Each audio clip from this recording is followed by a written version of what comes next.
Hey YouTube, today we're going to be making Haluski. It's a Polish dish, but and I don't even know if I'm pronouncing it right. Haluski, I think, is what it's supposed to sound like, but I just call it really good is what I call it. It's one of the best meals I think I've made in a long time. Anyway, there's a few ingredients. One, a lot of bacon. Now, the first time I made this, I used 1 pound of bacon. But right now over at the store, all they had was 12-ounce packages of bacon. So I did 2. Need a cube of butter. I'm going to use at least half that or more. I've got 2 medium onions, rough chopped. And, well, this is one of them big bowls, but it was about a giant head, 1 giant head of cabbage, or 2 smaller medium-sized heads. So it's a lot of cabbage. You're going to have to use a great big pan. So get the biggest pan that you can, and use it. It does cook down quite a bit, so don't worry. We're going to put a little piece of butter in there, maybe a little bit more, because I like butter. Anyway, I'm going to get the pan going, get the butter melted. I've already cooked up the bacon.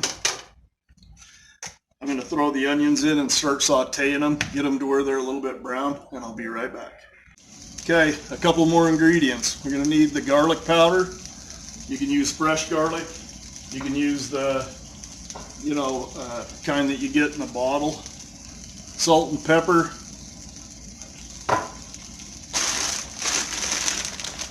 And a whole bag of these wide egg noodles. This one says it's a 12-ounce bag of egg noodles. You have to boil those up and have them right at the end, because you stir them in last. These onions are starting to saute down a little bit. I take them until they're just about starting to turn a little bit brown, and then I put the cabbage in. And then I let it go until it starts turning on the browner side too. So anyway, I'm going to let these onions cook down a little bit more, and I'll be right back. All right, so while these onions are kind of cooking down, I'm going to put some garlic powder in there, some salt,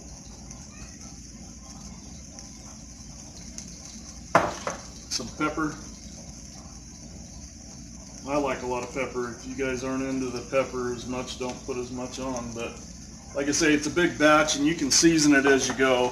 Matter of fact, I think it's probably best if you do season it in layers. So as you're cooking it, season it up a little bit more and a little bit more. If it seems like it needs a little bit more salt as you get to the end, I'd wait until you do get to the end, because the bacon's kind of salty, so that adds quite a bit. So be careful with that.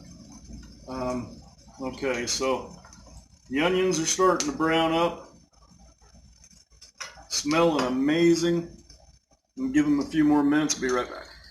Okay, it's ready for the cabbage. So what I do is I put the rest of that butter in there too. So it's got a full cube of butter, but you can see how much is in there. I mean, that's a lot of cabbage. So anyway, it does cook down. I mean, this is going to be a big pan full, so you can put a little bit of water in there. I'm not going to put a lot, but I want just enough in there to kind of get the steam going, and then I cover it. And then I'll give it a few minutes like that, and then I'm going to take the lid off, and I'm going to season it up again. I'm going to put a little bit more garlic powder and a little bit of salt and pepper back on it and stir it around good. Get that butter mixed in. Yeah, so I'll let it go probably 3-4 minutes, and I'll be right back. I was going to say, I've got this electric stove that I'm using, and I've got it on about 7, and 10 is high. So medium high kind of heat is about what I'm using with it. So just a little food for thought there, no pun intended. Okay, time for a stir. I try to mix the butter and the onions up, roll them around a little bit, get some of that butter up on top so the garlic powder and stuff and salt and pepper will stick to it. But see how it's cooking down? Oh, see how I'm throwing stuff on the stove? Well, that's the way it's supposed to work. So anyway, give it a pretty good stir. Throw a little bit more garlic powder on there.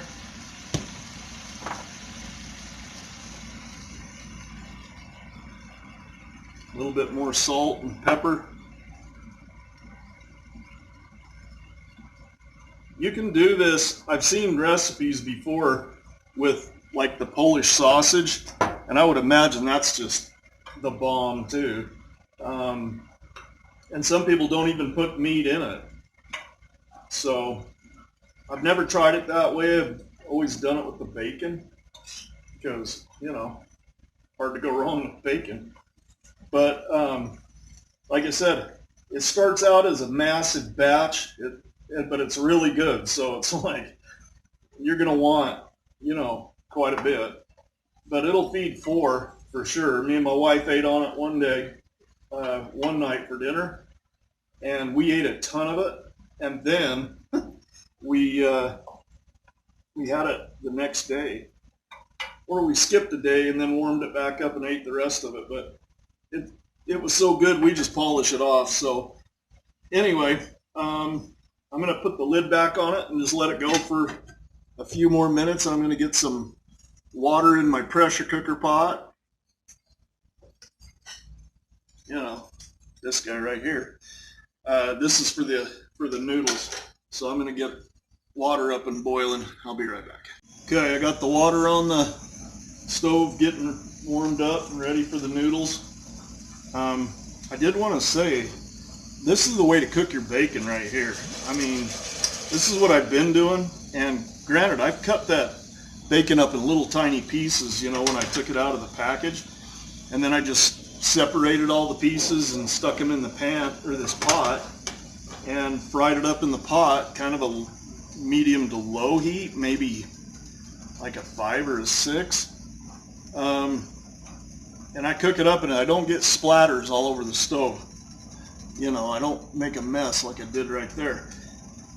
Keeps your stove all clean and everything, and it just kind of deep fries itself in its own fat. I mean, I keep the bacon drippings, you know, the bacon grease after the fact, so I pull out the bacon with a pair of tongs. I just kind of reach in and pull out all the bacon. I move it all to one corner down here, and then I take the bacon out and stick it in a bowl. I just put it back in the pot, but those little pieces are a whole lot easier to chew up when they're cut up. Now you could cook your bacon up whole if you'd like and then let it cool and break it up or whatever, but I just cut it up in really small pieces and throw it in the pot and cook it up that way because it's perfect. I just chuck it right in, and it works really good.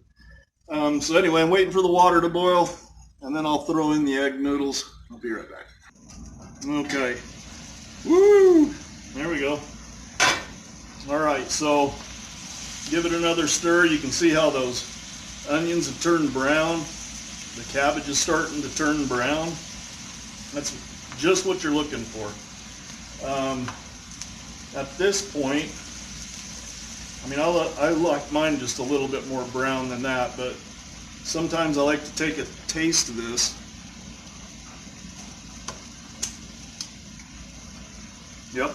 Okay, so I think it could use a little bit more garlic powder, not a ton.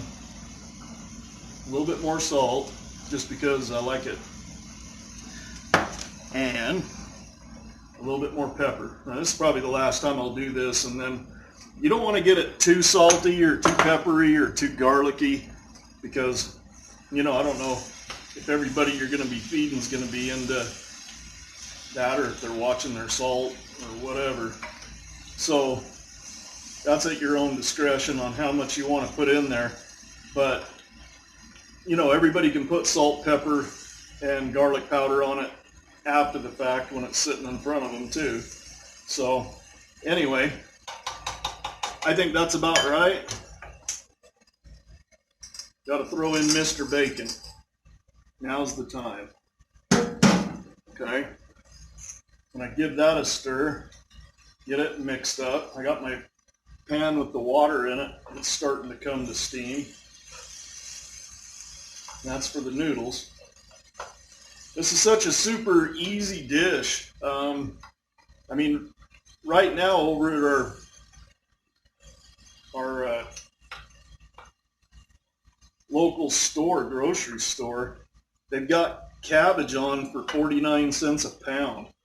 So, you know, it's right real close to St. Patty's Day. They've got a ton of this stuff, and corned beef. I bet corned beef would be amazing in here. That, or like I said, the Polish sausage or whatever. Anyway, I'll put the lid back on this for a few more minutes. I'm waiting for this to come up. I bet with the cabbage, I mean, I put 2 pounds, well, I put 24 ounces of bacon in, but, you know, I've been kind of picking at it. So I don't know if full 24 ounces of bacon went in there, but the packages were 12 ounces and they were $1.99 a pack. So you're into it $4 in bacon. You're probably into it I don't know, $1 or $2 in the cabbage. These egg noodles I picked up over at the dollar store and they were $1. So, you know, I don't know, with the onion and everything, you're probably into it $6, $7. And it'll feed, you know, 4 people a lot. So it does cook down. Like I say, it was a little scary for me the first time I seen it, because I didn't even know if my pan would hold it all, but it only takes a few minutes with the lid on there, and it burns down, shrinks it pretty good.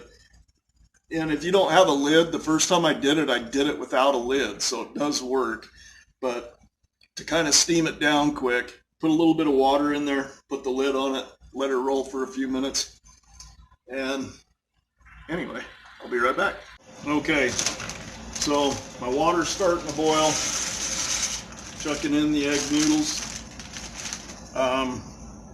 Whoa. I'm going to give it a stir. Turn it down just a hair. And I like my cabbage to have a little bit of texture. So I'm going to roll the power off on it. It'll take a while to quit cooking, but you can kind of see what's going on there. I like having the different textures. I like having a few big pieces of cabbage in there that haven't cooked all the way down to mush. Just because, you know, it's nice to have different textures in there. So when I say rough chop, that's really what I mean. I mean, just keep some pieces in there that are good size.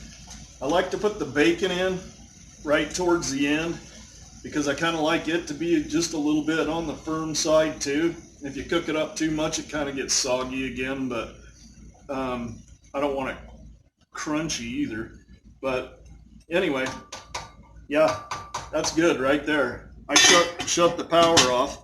I'm going to let it sit and cook on whatever, you know, heats in the pan, and to keep it warm. And then my noodles, you know, should take another few minutes, and I'll just test them and get them about the way I like them. I like them a little al dente, so I don't let them get super soggy. And then I just pour them into a colander, rinse them off, and then I just dump them in here and stir it up and serve it. It's ready to go. You guys are going to owe me big for this one, because I'll tell you what, this is a fantastic dinner. I've never probably had anything so cheap, so good. Anyway, I'll let this cook up a little bit and I'll be right back. Okay, so this is looking really good. I just want you to see what time it is on the stove. I don't know if you can see that or not, but that's a cool thing. 6:11. Yeah. Wow. Hey, it means something. Yep, sure does. Means something. So anyway, my noodles are there. I just tasted one. It looks about good to me. I'm gonna shut the power off to that. I'm gonna take the lid off this. Set it over here and give this a stir. See how much that's cooked down? And good thing, because we got a whole pack of noodles to put in there. Then I'm going to take this over to the colander and drain off the water.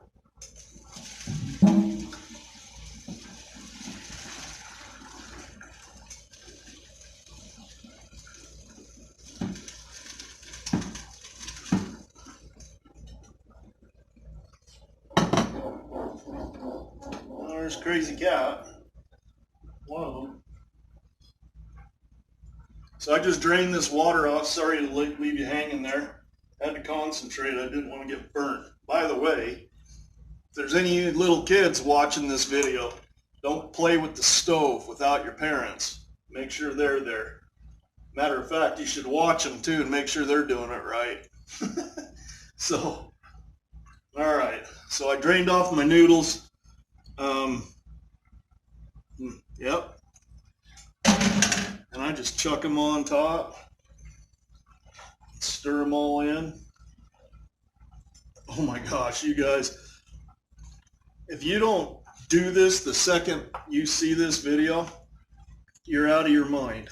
You need to do this and try it. It is like fantastic. Now, there's a bunch of videos on it, Haluski. And I think it was like a depression meal, like during the Great Depression. And like I said, I don't know if they had bacon or whatever they put into it back then, but whoa, he's crazy. My great-grandmother was Polish. She actually come in from under the Iron Curtain to America, and she had a bunch of cool recipes and stuff that my mom used to make. She never made this one, but boy, I'll tell you what, she should have, because this is amazing. Whatever the combination is in this, I mean, if it's all the butter or whatever, or if it's, you know, the bacon or whatever it is, this is an amazing dish. And if you don't try it at least once, you're nuts. So anyway, that's what she looks like right there. You want it, I can tell. So anyway, give it a shot.